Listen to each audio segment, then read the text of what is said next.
Viral সেই ফুল বিক্রেতা Pfizer দায়িত্ব নিলেন সিলেটের বিশিষ্ট ব্যবসায়ী এবং সর্বশেষ বিপিএলে সিলেট টাইটান্সের উপদেষ্টার দায়িত্ব পালন করা ফাহিম আল চৌধুরী।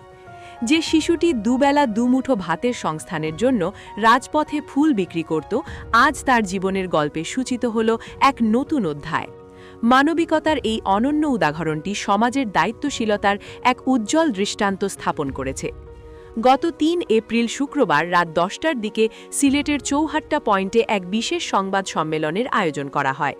সাধারণত পুলিশের সংবাদ সম্মেলনগুলো অপরাধ দমন বা আইন শৃঙ্খলা পরিস্থিতি নিয়ে হলেও এই রাতটি ছিল সম্পূর্ণ ব্যতিক্রম।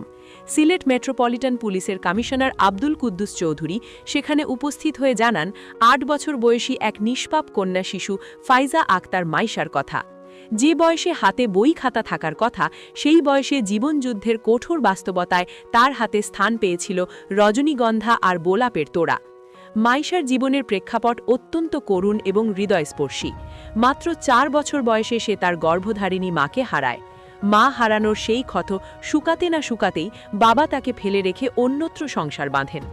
বাবার আদর আর মমতাহীন এই শিশুটির আশ্রয় হয় তার বৃদ্ধা নানির কাছে।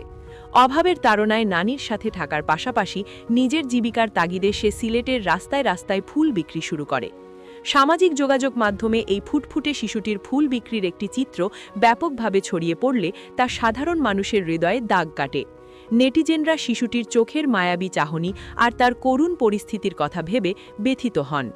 এই মানবিক বিষয়টি নজর এড়ায়নি সিলেটের দানবীর হিসেবে পরিচিত ফাহিম আল চৌধুরীর। ফাহিম আল চৌধুরী ট্রাস্টের চেয়ারম্যান হিসেবে তিনি তৎক্ষণাৎ মাইশার যাবতীয় দায়িত্ব নেওয়ার আগ্রহ প্রকাশ করেন। তিনি পুলিশ প্রশাসনের সাথে যোগাযোগ করে এই অসহায় শিশুটিকে খুঁজে বের করার অনুরোধ জানান।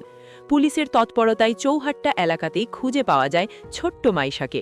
এরপরই সংবাদ সম্মেলনের মাধ্যমে জানানো হয়, এখন থেকে মাইশার পড়াশোনা, উন্নত জীবনযাপন এবং বাসস্থানের সকল খরচ বহন করবে ফাহিম আল চৌধুরী ট্রাস্ট। শিশুটির শৈশব যেন আর রাজপথের ধুলোবালিতে হারিয়ে না যায় তা নিশ্চিত করাই এই উদ্যোগের মূল লক্ষ্য।